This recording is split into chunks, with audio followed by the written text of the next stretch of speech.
नमस्कार दोस्तों, स्वागत है आपका हमारे YouTube चैनल धर्मवीर लाइव पर। मैं हूं आपका दोस्त धर्मवीर।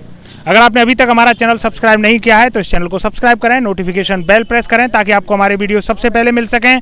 ये वीडियो पसंद आने पर इसे लाइक और शेयर ज़रूर करिएगा। आज हम आए हुए हैं फतेहपुर सीकरी पार्किंग, जहां पर हम हैं टूरिस्ट गाइड्स के साथ और हम उनसे जानने की कोशिश करेंगे कि वो आने वाले चुनाव में किस पार्टी के लिए वोट देंगे। आइए हम अपना खास प्रोग्राम चौपाल पर चर्चा आज टूरिस्ट गाइड्स के साथ प्रारंभ करते हैं। सर, यहाँ पर 10 फरवरी को चुनाव हैं, आप इस बार किस पार्टी को समर्थन दे रहे हैं?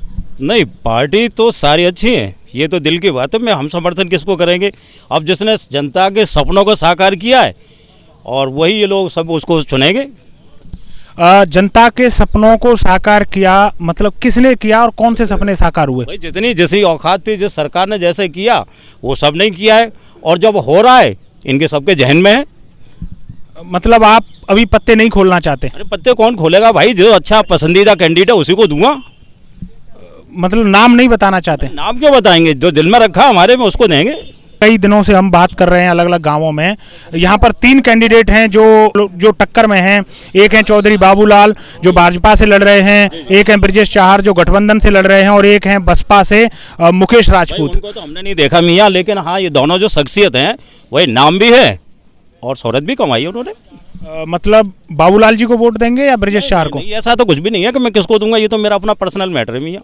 अच्छा, ये जो पिछले 2 साल रहे आपके कोरोना काल के एज ए टूरिस्ट गाइड, वो कैसा समय रहा? भाई देखिए गाइडों की क्या हालत होगी, बड़े मुश्किल से लांग टाली जोल टाली की बड़ी व्यवस्था हो रही है मियाँ। ये देखना क्या जमात लगी हुई है, अब देख रहे हो तो पूरा खाली पड़ी है। कोविड में आपको उतनी सहायता नहीं मिल पाई सरकार से और एक तरीके से कहें तो बेरोजगारी भी आपने काटी है, तो आप क्या जो मतदान का जो आपको अधिकार मिलने वाला है इसका कुछ भी प्रयोग आप इस हित में नहीं करेंगे? सरकार ने एक बार घोषणा की कि साहब आपको 1-1 लाख रुपया मिलेगा। हमारे कुछ भाईजानों को मिला, मैंने सुनिए 3 दिन पीछे वो वापस हो गए और 566 किसी के 523 वो भी कट गए। तो ये इसमें आपको लगता है कि सरकार की कोई कमी है या बैंक की कोई कमी है? ये तो सरकार की कमी होगी भाई, बैंक को जैसा बोलेगा सरकार ने वही तो बैंक करेगी। तो इसका मतलब यह है कि जब 10 फरवरी को आप चुनाव में जब मतदान करने जाएंगे तो आप कहीं ना कहीं इस बात को अपने माइंड में रखेंगे? नहीं, ऐसी कोई बात नहीं, इससे कोई ऐसी जुड़ी बात नहीं है। अगर वो फ्री में दे रहे क्या हमें घर में रख लेते, अब हम मई ब्याज के वसूल करते वो हमसे। तो मतलब यह है कि सरकार सहायता करे ना करे, लोन दे ना दे, लोन देकर वापस ले ले। क्या आसान है लोन लेना, भरना बड़ा मुश्किल आता मियाँ। लेने को क्या अभी आपसे ले लूँ 3 रुपये सैकड़े ब्याज कहाँ से लाऊंगा भाई? सरकार देगी तो भाई खाल में से निकालती। तो मतलब वही मैं कह रहा हूँ कि आपको इससे कोई फर्क नहीं पड़ता सरकार हेल्प करे ना करे? देखो उससे पड़ता है कि भाई हमें बिल्कुल मदद मिल जाती, हमें जमा नहीं करना। अबे कुछ भैया खा पी लेते, अब खा के भी कहाँ से निकालेंगे फिर बताइए? ये तो झूठा भरोसा था। खैर चलिए, आप पत्ते नहीं खोलना चाहते हैं, लेकिन हमें ध्यान है, हमने एक बार आपसे बात की थी, तब हमें लगा था कि आप भारतीय जनता पार्टी के कट्टर समर्थक हैं। नहीं, ये क्या दिल में लिखा है, मेरे माथे पे लिखा है। लेकिन जब हमने वीडियो बनाया था तब आपने हमारे कैमरे पर बोला था। अरे ऐसा है कि भाई देखो अब ये चुनाव का माहौल अलग है, उस समय सत्ता थी जिसने सपनों को साकार की उसकी तारीफ कर दी। अब ये बड़ा मामला मुश्किलात का है भाई मियाँ, ये कहना। हाँ ओके, मतलब ये टूरिस्ट गाइड ऐसे हैं जो अपने पत्ते नहीं खोलना चाहते हैं। हमारे साथ एक और गाइड साहब हैं। आप बताएं कि पिछले 2 साल आपके एज अ टूरिस्ट गाइड जब से कोविड आया है तब से कैसे कटे, और ये जो चुनाव है 10 फरवरी को जब आप वोट डालने जाएंगे तो आप अपना वोट किसके लिए देंगे? देखिए, वोट तो हमारे दिल में है कि हमें किसे चुनना है, ताकि वो जो 2 साल से इफेक्टेड जो गाइड हैं, बेरोज़गारी की से जूझ रहे हैं, तो भारत सरकार ने उनके लिए भी कुछ नहीं किया है। हालांकि उन्हें 1 लाख का लोन देने की भी स्कीम बनाई थी, उसे दिया भी गया, कुछ दिन के अंदर उसे लौटा कर वापस भी ले लिया गया मई ब्याज के, जबकि 1 महीने के लिए उन्होंने पैसे का इस्तेमाल तक नहीं किया और उस महीने की एडवांस में उन्होंने ब्याज भी काट ली। तो मेरे ख्याल से गाइड जो है पूरी जो पर्यटन क्षेत्र है पूरी तरह से प्रभावित है और भाजपा सरकार से मेरा जो मानना है हम कतई खुश नहीं हैं। आप भाजपा सरकार से कतई खुश नहीं हैं, लेकिन आप ये भी नहीं कहना चाहते हैं कि जब 10 फरवरी को आप वोट डालने जाएंगे तो आप भाजपा के खिलाफ वोट नहीं करेंगे? नहीं, ऐसी बात नहीं है। वोट तो खिलाफ, देखिए वोट तो किसी न किसी पार्टी के खिलाफ किया ही जाएगा, वोट तो हमें देना ही है, लेकिन हम ऐसे व्यक्ति को चुनेंगे जो हमारे क्षेत्र में विकास करे। जो बात आप जो कह रहे हैं कि भाजपा की सरकार से आप खुश नहीं हैं और अब आपके सामने कैंडिडेट्स के नाम आ चुके हैं। इससे पहले जब हम बात कर रहे थे इस पार्किंग में तब कैंडिडेट घोषित नहीं हुए थे। अब हमारे पास 3 चॉइसेस हैं आपके पास। और तो निर्दलीय वगैरह बहुत हैं, लेकिन फाइट में जो है वो 3 नाम हैं, चौधरी बाबूलाल, ब्रजेश चाहर और मुकेश राजपूत। इन तीनों में से आप किसको वोट देना चाहेंगे? देखिए, मेरे हिसाब से तो यहाँ पर जो विकास कर सके तो उसको वोट देना मेरे लिए बेहतर होगा। पिछले 5 साल के कार्यकाल में मेरे हिसाब से इस पर्यटन क्षेत्र में फतेहपुर सीकरी नगरी में भाजपा सांसद रहे, भाजपा के विधायक रहे, उनके द्वारा कोई काम या कोई प्रगति नहीं की गई है, प्रगति नहीं हुई है और टूरिज़्म पहले से कम दर पे आया है, मतलब घटा है, क्योंकि कई सारी इलीगल गतिविधियां भी होती हैं यहाँ पर, जिसकी वजह से पर्यटन को बुरा एक्सपीरियंस लेकर जाना पड़ता है। इस वजह से पर्यटन घटा भी है, तो इसमें हम सबका नुकसान है। तो मेरे हिसाब से यहाँ पर एक बेहतर विकल्प जो है दूसरे कोई बने, दूसरा चेहरा सामने आए, ताकि जो इस दर को, इस मौके को बना सके और पर्यटन को बढ़ावा दे सके, क्योंकि हम पिछली बार देख चुके हैं इन्होंने कुछ काम नहीं किया है।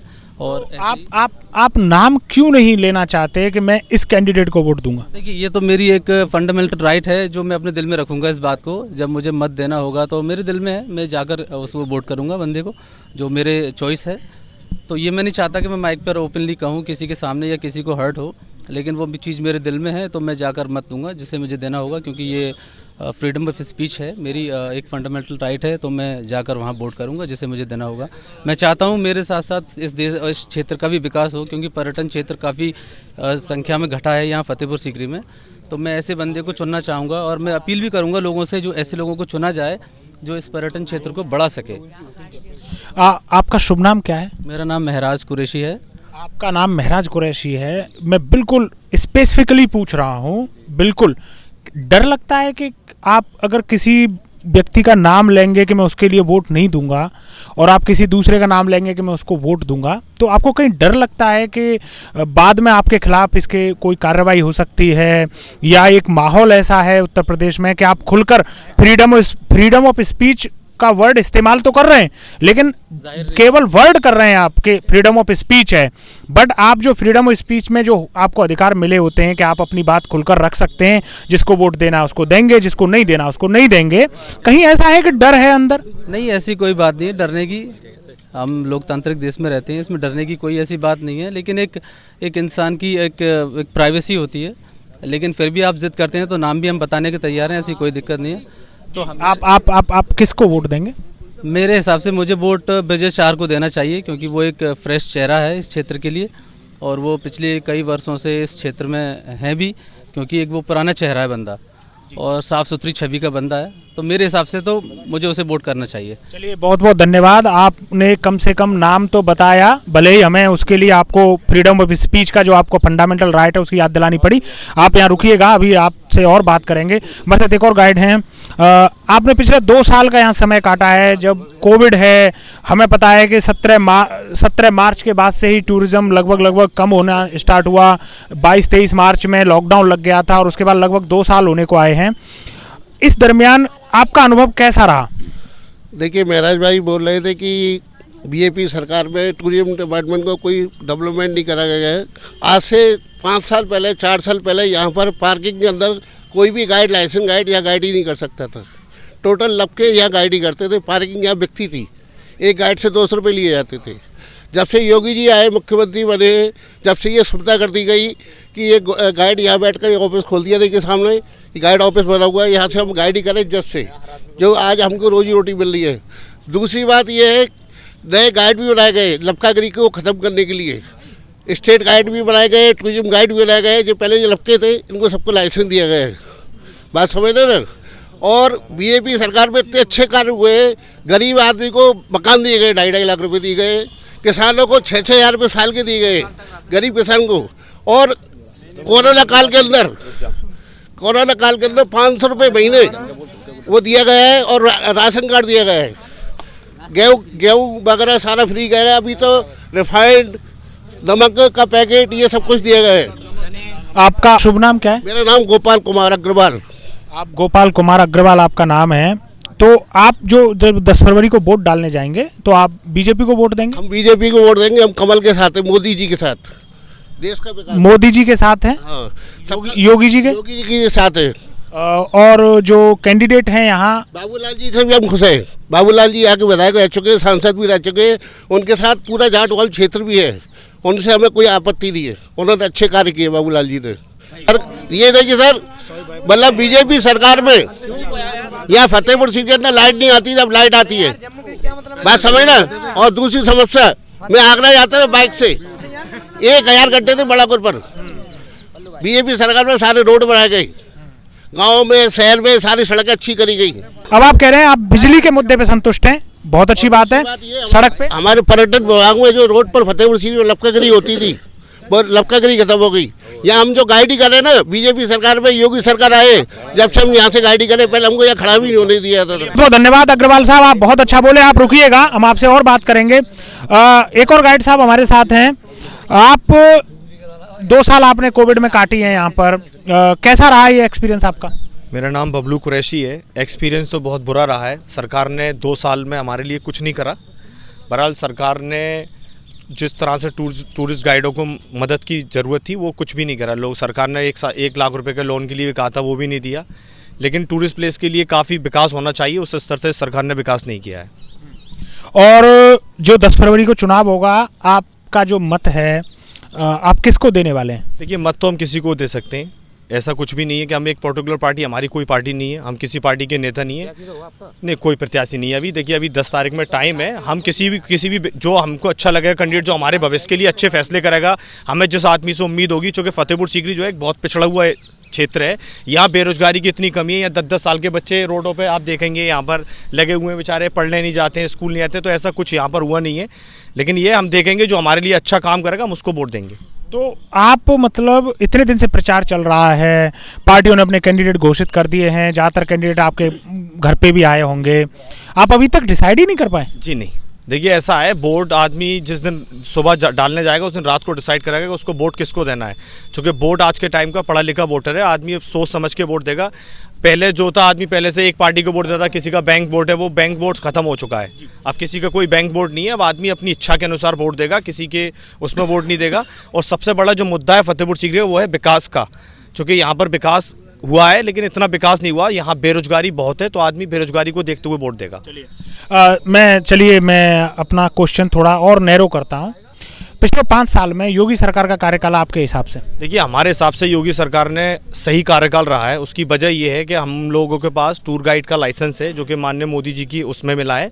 उसके बाद जो यहाँ के विधायक थे उदयवान जी, हमें यहाँ काफ़ी परेशानी होती थी टूरिस्ट को ले जाने में, लाने में। वो हमको यहाँ पर उन्होंने ऑफिस आवंटन कराया, उन्होंने जगह हमको यहाँ पर आवंटन कराई, जिससे हम लोग अपना रोजगार कर रहे हैं। लेकिन अभी 2 साल के अंदर जो कोविड की जो टाइम रहा है, कोविड के टाइम में हमारी कोई मदद नहीं हुई है। हम लोग बेरोजगारी बहुत ज़्यादा बढ़ी है, हम लोग भुखमरी की कगार पर हैं, क्योंकि इस टाइम हमारे पास कोई काम नहीं है। ये तो वोट बीजेपी को? तो हमें उम्मीद था कि सरकार हमारी कुछ हेल्प करेगी, क्योंकि जिस तरह से लाइसेंस अभी जिले वाले लोग सरकार बना रही है, गाइड बना रही है, गाइड बनाने से कुछ नहीं होगा जब तक उनको रोजगार नहीं मिलेगा। एक कुछ साधन भी तो होना चाहिए। जब टूरिस्ट ही नहीं आएगा तो कहाँ होगा? हमको उम्मीद थी सरकार फ्लाइट्स खोलेगी, जैसे और देशों में टूरिज्म चालू हुआ है, लेकिन अभी हिंदुस्तान ने टूरिज्म चालू ही नहीं किया है। तो हम चाहते हैं, बजट भी हमारे लिए कुछ ऐसा खास नहीं आया टूरिज्म के लिए, तो हम लोग निराश हैं बजट को भी देखते हुए। चलिए, मैं मतलब ये है कि कोविड जब तक नहीं बीतेगा तब तक आपका भी कुछ अच्छा समय नहीं आएगा। लेकिन अभी आप पत्ते नहीं खोलना चाहते कि आप किसको वोट देंगे? अभी पत्ते नहीं खोलेंगे, अभी टाइम है, सोचेंगे समझेंगे फिर पत्ते खोलेंगे। कहीं वो वाली बात तो नहीं जो हमने शुरुआत में एक गाइड साहब से कही थी, वो डर वाली बात तो नहीं? हम डरेंगे क्यों? नहीं, हम डरेंगे क्यों? हम टैक्स पेड करते हैं सरकार को, तो हम डरेंगे क्यों? डरते नहीं है, लेकिन नाम भी नहीं बताते हैं कि किसको वोट देंगे। नाम नहीं बताएंगे। नाम ऐसा भाई ने बोला अभी कि वोटर जो है बहुत समझदार और पढ़ा लिखा वोटर है, वो वोट डालने से 1 दिन पहले ही डिसाइड करता है, किसी पार्टी पॉलिटिक्स से उसमें। 9 फरवरी को मैं आऊँ माइक लेके आपके पास? 9 बजे चुनाव आयोग चुनाव से बोला गया आचार संहिता लग जाएगी। 9 फरवरी को ये कह रहे हैं कि 1 दिन पहले डिसाइड करता है, तो 9 फरवरी को आ जाऊँ? डिसाइड खुल के नहीं करेगा आज का वोटर। और मैं फतेहपुर सीकरी बता दूं, स्किल इंडिया के तहत हमको जो लाइसेंस मिला माननीय प्रधानमंत्री नरेंद्र मोदी की स्कीम के तहत। अच्छा, ये मैं फिर बताऊं आपको, ये चांस वाली बात नहीं है। मैं अपने सभी दर्शकों को बता रहा हूं, ये लोग बोलते नहीं हैं, लेकिन इनके चेहरे पे जो खौफ है ना, हम उसको पढ़ सकते हैं। ये मैंने इनसे नाम नहीं पूछा है, लेकिन मैं दावे के साथ कह सकता हूं कि ये भी मुस्लिम होंगे। और जो यहाँ की मुस्लिम कम्युनिटी है, ये मैं तीसरी बार यहाँ आया हुआ हूँ इस तरीके का एक इंटरव्यू करने के लिए। मुझे लगता है कि जो यहाँ की मुस्लिम कम्युनिटी है उसके अंदर एक डर है, वोट वो भले किसी को दे लेकिन वो नाम यहाँ पर उजागर नहीं करना चाहते। और उसी के अगर पैरेलल में देखूं तो जो हिंदू कम्युनिटी है और जो खासतौर से भारतीय जनता पार्टी का वोटर है, वो डंके की चोट पर दावा करता है कि मैं भारतीय जनता पार्टी को वोट दूंगा।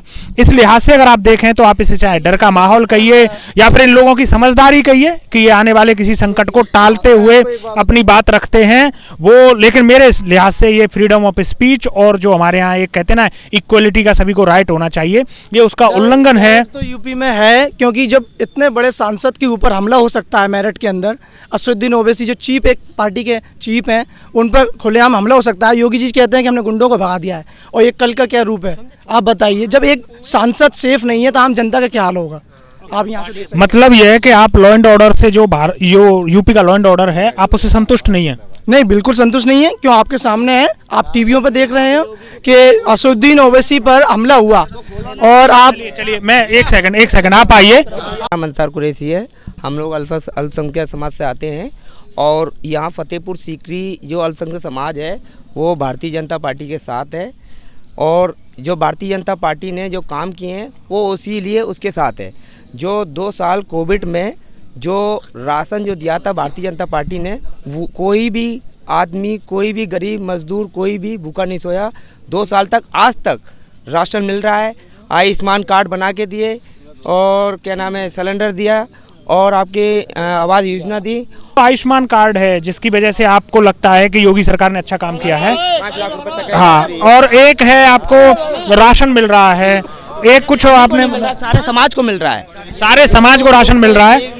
जी बिल्कुल बिल्कुल अंसार भाई, आप यकीन मानिए आप जो बोल रहे हैं वो ज्यादा मुझे अच्छा लगता है बनिस्पत धारा 370 और बाकी के मुद्दों की बजाय। आप बिल्कुल वो बात कर रहे हैं जिससे आम जनता का साबका है उससे उसे फर्क पड़ता है। और कुछ ऐसी कोई योजना योगी सरकार की जो आपको लगता है कि ये अच्छी सरकार है? मुझे उम्मीद है कि 2022 में योगी सरकार बनने जा रही है और आगे के लिए कोई और भी ज़्यादा इससे अच्छी योजना लिख लेंगी। उसके लिए पूरा भारत की जो जनता है वो उसका लाभ लेगी। एक और बार कह रहा हूँ, जो आपने पहले बताई थी उसमें आप कुछ और एक योजना ऐसी बताएं जिससे आपको लगता है कि जो जनता है वो योगी सरकार को फिर से चुनने जा रही है।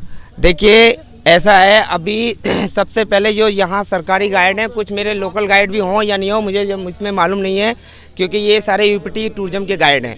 सन 2017 के अंदर सपा की सरकार थी तो ये लोग दर दर के मारे डोल रहे थे, इनकी कोई अधिकारी बात नहीं सुन रहा था। जब बीजेपी की सरकार आई, जो आगरा के डीएम थे पंकज कुमार और एसएसपी थे पुष्पेंद्र सिंह, इन्होंने इन सारे गाइड को, इन सारे जिनके जो हेड हैं, अध्यक्ष हैं, इनको सारे अधिकारियों ने भगा दिया कि जाइए यहाँ से, आप जब भारतीय जनता पार्टी के कार्यकर्ता हैं जाइए भागिए। जैसे ही बीजेपी की सरकार आई इनको ऑर्डर हुआ कि जाइए आप पार्किंग में बैठिएगा, नहीं है तो इन सबसे पूछिएगा, जब ईपीटी के गाइड है इनसे पूछिएगा।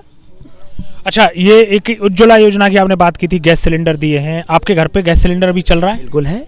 कितने रुपए में गैस भरवा पा रहे हैं? देखिए अभी हमारे घर में ज़्यादा बड़ी फैमिली नहीं है, हमने 2 सिलेंडर जो अभी हमारे भरे हुए हैं और एक हमारे परिवार में भी लोग हैं, उनका हम एक दूसरे इस्तेमाल कर लेते हैं। कितने रुपए का सिलेंडर है? अभी कुछ कम 900 रुपये का आ रहा है। जो वो कह रहे हैं कुछ 1000 रुपए के आसपास, 900 1000 रुपये का हुआ। चलिए हम 900 ही मानते हैं। आप मुझे बताइए अंसार कुरैशी, अगर 900 रुपए में आप सिलेंडर भरवा सकते हैं तो दरअसल आपको फ्री चूल्हा और कनेक्शन की ज़रूरत क्यों पड़ी? देखिए फिर ये हमारा हक भी है, सारे भारतवासियों का हक है। अगर कोई इसी बीजेपी से मतलब नहीं है, कोई भी सरकार आएगी जो देगी वो जनता का लेने का अधिकार है। नहीं, मैं वही कह रहा हूं कि आखिर सरकार किसको दे? जो परिवार या जो व्यक्ति 1000 रुपए का सिलेंडर भरवा सकता है, आखिर उसको सरकार मुफ्त में चूल्हा और कनेक्शन क्यों दे? ये गरीबी की वजह से। हाँ, जो गरीब है वो 900 रुपए या 1000 रुपए का सिलेंडर कैसे भरवा रहा है? अच्छा ये बताइए, जो गरीब है 900 रुपये का 1000 रुपये का सिलेंडर भरवा रहा है, क्या हुआ? क्या बात हुआ? जैसे कि सरकार और भी तो नहीं, आप मेरी क्वेश्चन को आप प्लीज एक बार और ध्यान से समझिए। मैं ये कहने की कोशिश कर रहा हूँ कि एक करोड़पति आदमी है, वो भी वही 900 या 1000 रुपए का सिलेंडर भरवा रहा है, और एक जिसको आप गरीब कह रहे हैं, जो सो कॉल्ड गरीब है, आपके अनुसार गरीब है, उसको मुफ्त में उसको कनेक्शन दिया गया। कनेक्शन पड़ा उसको 2000 रुपए का, 1500 का आता है कनेक्शन, चूल्हा वगैरह जो भी है, उसको इतना तो लाभ मिला, चलिए मान लिया। लेकिन इसके बाद जब वो 900 या 1000 रुपए का सिलेंडर ठीक आम जनता की तरह, करोड़पति जो परिवार है उनकी तरह भरवा सकता है, तो उसको वो 1500 या 2000 रुपए का जो कनेक्शन दिया गया था उसका भी क्या औचित्य? ऐसा है, यहाँ अभी जो है 900 रुपये का, 1000 रुपये का सिलेंडर जो महंगा लग रहा है, आगे के लिए आपको महंगा नहीं लग रहा है? नहीं, मुझको क्यों महंगा लगेगा? आपको नहीं लग रहा है? मुझे तो नहीं लग रहा। अच्छा, आपको लग रहा है? सब लोग कमा रहे हैं, महंगाई महंगाई महंगाई है कहाँ, बताइए। महंगाई कहीं नहीं है। मुझे तो लगता है कि महंगाई है। नहीं है, आदमी कमा रहा 100 रुपये, 500 खर्च कर रहा है, कहाँ से महंगाई है? आदमी 100 कमा के 500 खर्च कर रहा है। भाजपा ज्वाइन कर ली है क्या उसने? किसने किसने ज्वाइन कर लिए? उस आदमी ने। किसने? नहीं तो कोई नेतागिरी राजनीति ज्वाइन कर ली होगी। देखिए मेरी बात ये है, घर में कनेक्शन वो सिलेंडर तो चाहिए। तो आपने क्या कहा, 100 रुपए कमा के 500 खर्च कर रहा है। अब मैं एक बात बोलना चाहता था। हाँ, दूसरी बताइए। कोई सिस्टम ही खत्म हुआ है सर। कह रहे हैं कि 100 रुपए कमाने वाला 500 खर्च कर रहा है, ये कौन सी इकोनॉमिक्स है? जी, आपने भी तो अभी कहा था कि 1000 रुपये वाला मुद्दे छोड़ के और बताइए, और भी उस मुद्दे, दूसरे मुद्दे। नहीं, आप मतलब उज्ज्वला योजना आप ये मानते हैं कि वो फेल है? मुझे तो नहीं लगती है महंगाई है। आपको महंगाई नहीं लगती है, आप उज्ज्वला योजना को फेल योजना मानते हैं? नहीं, मैं नहीं मानता। तो ये कैसे पास है? मतलब मैं कहने का मतलब ये है, जो 1000 रुपए का सिलेंडर भरवा सकता है उसको मुफ्त में क्यों दिया जाए एक चूल्हा और कनेक्शन, और जब वो नहीं भरवा सकता तो उसको भी चूल्हा कनेक्शन क्यों दिया जाए? नहीं, ये तो सरकार की योजना है, वो तो देगी, जिसको लेना है वो तो लेगा। अरे मेरे भाई, योजना है, हर चीज की योजना, सरकार तो किसी भी चीज की योजना बना सकती है। मैं उसका औचित्य पूछ रहा हूं कि जो टैक्स पेयर्स का पैसा है उसको किस जगह खर्च किया जाए। आप उज्ज्वला योजना में फ्री में किसी को आप 2500 रुपए का कनेक्शन देते हैं, कल को वो गैस नहीं भरवा सकता, तो आपने जो 2500 रुपए उसके ऊपर खर्च किए वो वेस्ट हो गए। ऐसा है, मेरी बात सुनिए, कोई पैसा वेस्ट नहीं है, सब लोगों के पास पैसा है, सब लोग जो है उसको भरवाएंगे, ये सरकार योजना दे रही है, सब लोग भरवाएंगे। अंसार भाई, जब सब लोगों के पास पैसा है तो उसको मुफ्त में काहे को देना चूल्हा और कनेक्शन? तो ये तो हर सरकार का वो प्रोसेसर है। अरे तो जो हर सरकार को देती है वो जैसे राशन देते हैं, तो जो गरीब है उसको राशन देते हैं, ठीक है ना। अब वो कोई ये तो नहीं है कि वो गरीब है राशन दे दिया उसके बाद वो फिर जाके बासमती राइस खरीद लाया, ऐसा तो नहीं होता ना। जो गरीब है उसको मिलता है, जो नहीं है गरीब उसको नहीं मिलता है। उज्ज्वला योजना में तो दरअसल ये हो रहा है कि जो अमीर है उसको भी मिल रहा है, तभी तो वो 1000 रुपए का सिलेंडर भरवाएगा। अगर वो 1000 रुपए का सिलेंडर नहीं भरवा सकता, इतना गरीब है, तो फिर उसको देने का फायदा क्या? महीने भर बाद वो पूरा पैसा वेस्ट हो गया। तो वहाँ ये जो थोड़ी मालूम है ये अमीर है ये गरीब है। अच्छा, ये सरकार को ये मालूम ही नहीं है कि कौन अमीर है कौन गरीब है? वो सबके लिए भारत में जो रह रहा है वो तो जो तो लेगा ही। मतलब सरकार चला रहे हैं, उनको यही नहीं पता है कि कौन गरीब है कौन अमीर है? ये मतलब ये बताइए कि सरकार जो चला रहे हैं उनको, वो जो मोदी योगी सरकार चला रहे हैं उनको मालूम है कि ये गरीब है अमीर है? भाई मैं जानता हूँ, मुझे जानते हैं मैं गरीब अमीर हूँ। मतलब आप ये कह रहे हैं कि सरकार के पास ये डेटा नहीं है कि कौन अमीर है कौन गरीब है? बिल्कुल। और वो सरकार देश चला रही है? बिल्कुल। अपना शुभ नाम बताएं। मेरा नाम पवन बघेल। पवन बघेल साहब, भारतीय जनता पार्टी की सरकार चल रही है, 10 फरवरी को वोट है, आपका वोट किसको जाएगा? भाजपा। भारतीय जनता पार्टी को वोट देंगे। ब्रजेश चाहर, आरएलडी गठबंधन या फिर बसपा को क्यों नहीं?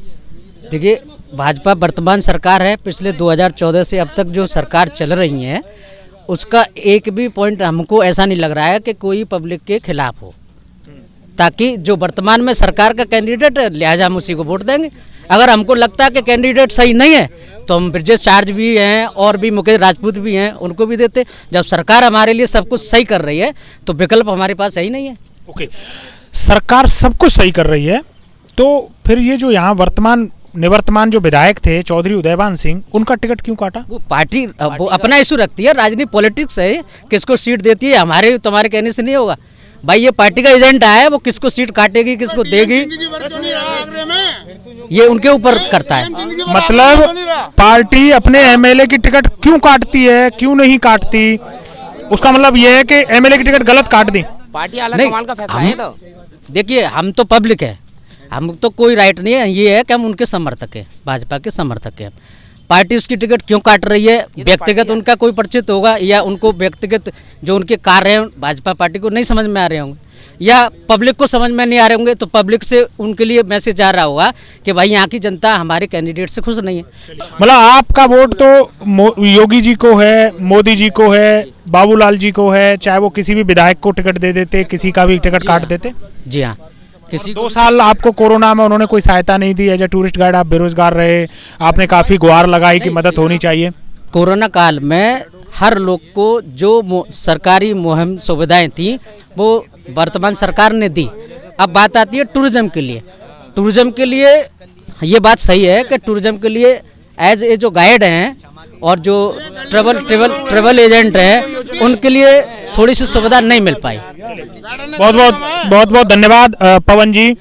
ये स्पष्ट है आज की इस पूरी जो हमारी चौपाल चर्चा कार्यक्रम रहा है, इससे ये स्पष्ट है कि फतेहपुर सीकरी जो टूरिस्ट गाइड हैं उनमें जो जितने भी ऐसे कहें बहुसंख्यक वर्ग से जो बिलोंग करते हैं वो तो निडर होकर अपनी बात रख पाते हैं कि हम भाजपा को वोट देंगे या किसी कैंडिडेट का नाम ले लेते हैं, लेकिन जितने भी अल्पसंख्यक समुदाय से जुड़े हुए टूरिस्ट गाइड हैं वो अभी भी खुलेआम कैमरा पर आकर कुछ भी कहने की स्थिति में नहीं है।